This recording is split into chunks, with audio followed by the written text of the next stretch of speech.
and I am only presented with certain evidence. I don't know the whole story. The attorneys know more than me, the family knows more than me, but from what I have heard over the last 4 days and 5 days total is that several people failed her. I don't know where her mother is. I don't know anything other than that she was forced to live in a home where she was not protected or given the adequate attention and love. The judge is speaking about Neziah Harris. This story comes from Detroit, Michigan. Where is Neziah? There is a cash reward up to $2,500. Neziah Harris went missing on Tuesday, January 9th of 2024, sometime after 2:50 p.m. from Detroit's east side. She was last seen exiting a school bus in the area of Cornwall and 3 Mile Drive. She was wearing a light blue jean shirt, light blue jean pants, pink and white rugrat coat with a fur collar, and a blue and white Nike gym shoes. Neziah is 13 years old, 5'2", and weighs 130 pounds. If you have any information, please call 1-800-SPEAK-UP or go to the website at www.1800speakup.org. This story is truly sad. As the judge said, family, the grandmother, the auntie, friends, grown-ups, the school system that she cried out to, no one helped. She was literally crying out for help. Neziah Harris disappeared on January 9th, 2024, after leaving school. Her adopted mother, also her biological grandmother, reported her missing the next day when she did not return home. Despite extensive searches, Neziah's body has never been found. Jarvis Ramon Butts, also known as Jarvis Ramon Butts, is a 41-year-old Detroit man currently facing multiple charges, including the alleged murder of 13-year-old Neziah Harris. This case has received significant public attention due to the disturbing nature of the allegations. Now, Jarvis is the boyfriend of Neziah Harris' auntie. Now let's go inside of the courtroom to see what else the judge had to say to Jarvis Butts. The one thing I had highlighted in pink is the quote, "In this case, there was no physical evidence such as bloodstains or a weapon leaking defendant to Joyce's death. In this case, we don't have the same facts or circumstances. I do agree this is a circumstantial case, and circumstantial evidence is sufficient for a bind over and even conviction. Today is January 9th, 2025, exactly 1 year, from the day Neziah Harris disappeared. Before I get into the charges and the main charge of premeditated first-degree murder, I have to speak on Neziah Harris and the community who failed her. And I am only presented with certain evidence. I don't know the whole story. The attorneys know more than me, the family knows more than me, but from what I have heard over the last 4 days and 5 days total is that several people failed her. I don't know where her mother is. I don't know anything other than that she was forced to live in a home where she was not protected or given the adequate attention and love. I don't know where her father is. I don't have any mention of him in her life, no presence. To Cordell, aka King, and all the men who saw Jarvis Butts hanging out and always around these young girls, including Neziah, and his 9-year-old daughter going up to the shop to clean up his shop.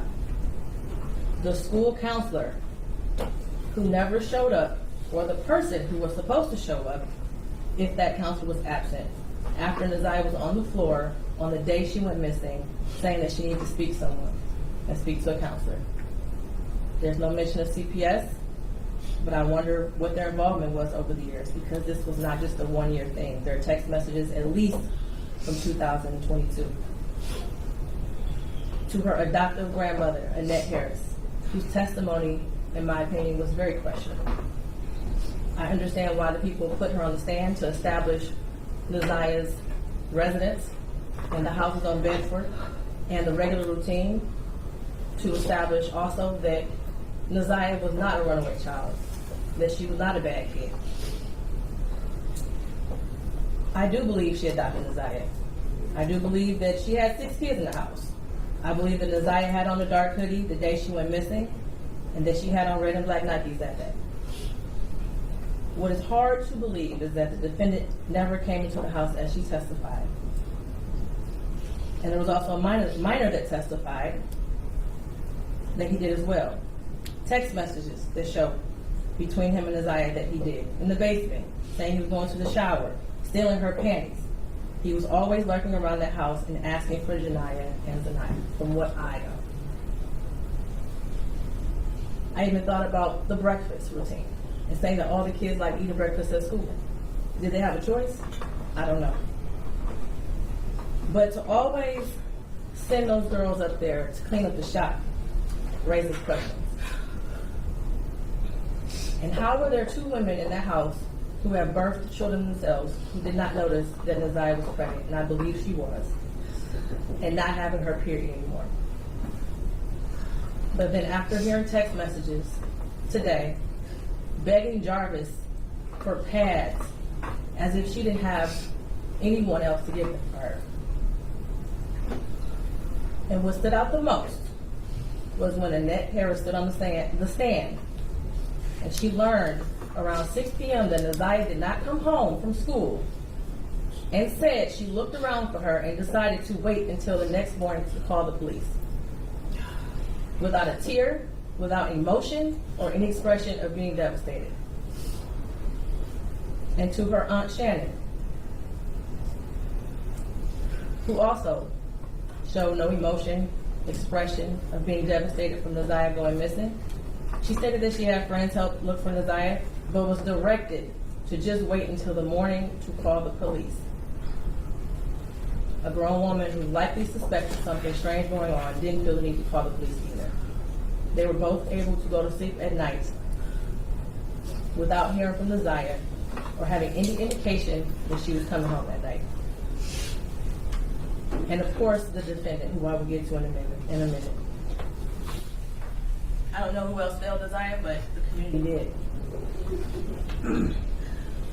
As far as the people establishing probable cause, I will focus on count 1, as it's been stated that there is no contention with counts 2 and 3.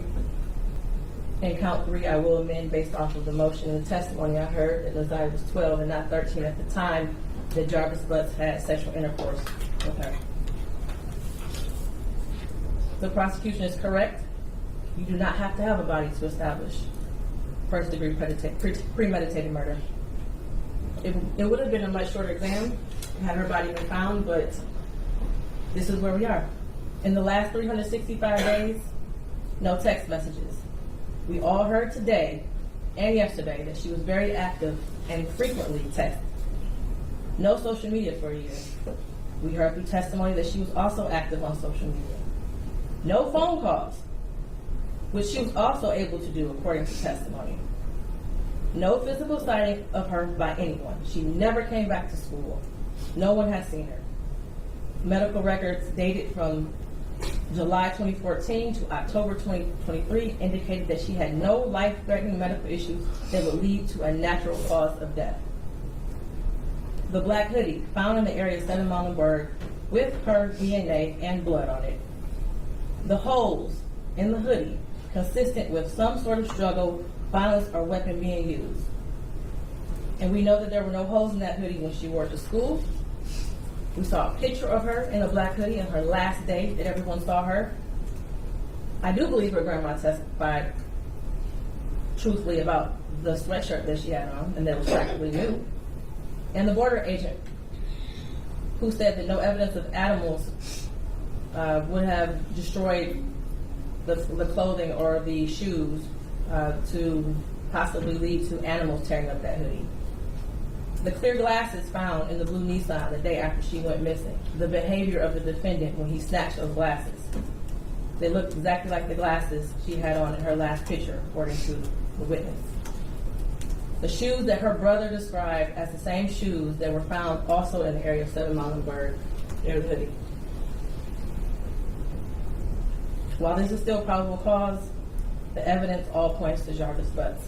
His locations, him being seen with her last, the abortion searches, the abrupt silence between the two of them in text messages, and the constant lies he told throughout the entire investigation. And they were proven to be lies with text messages and other testimony.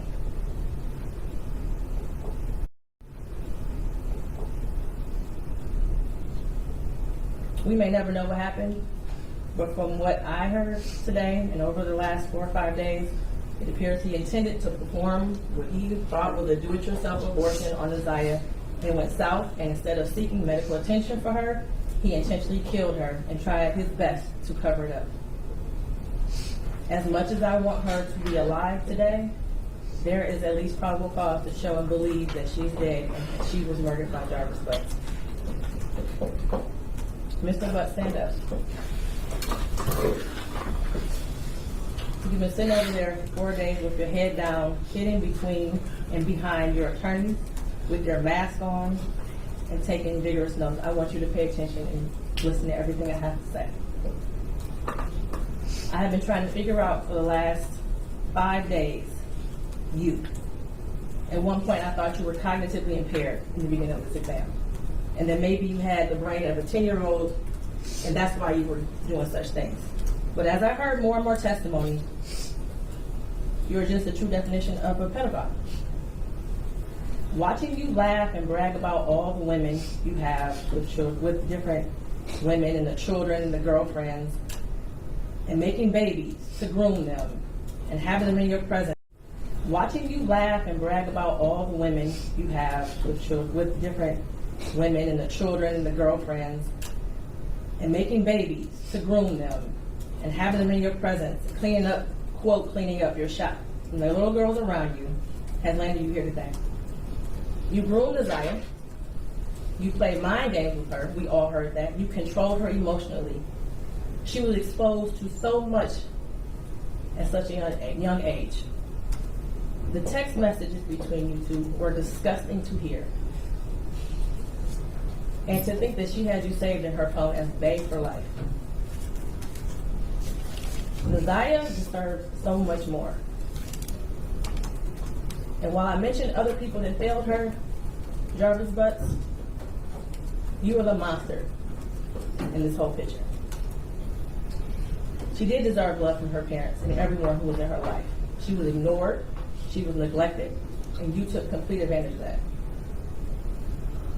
She wanted someone to love her, and she will never know what that feels like. Your children deserve more.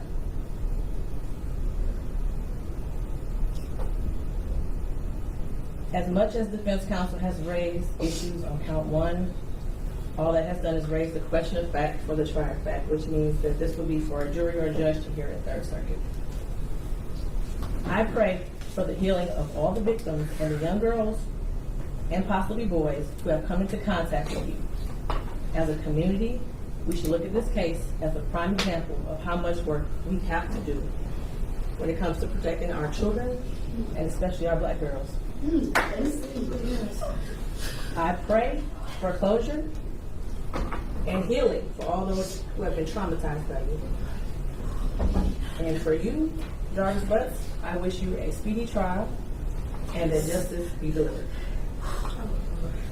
Your bind over date is January 16th at 9 o'clock a.m. htMedia1 presents True Crime. Don't forget to like, share, comment, and subscribe.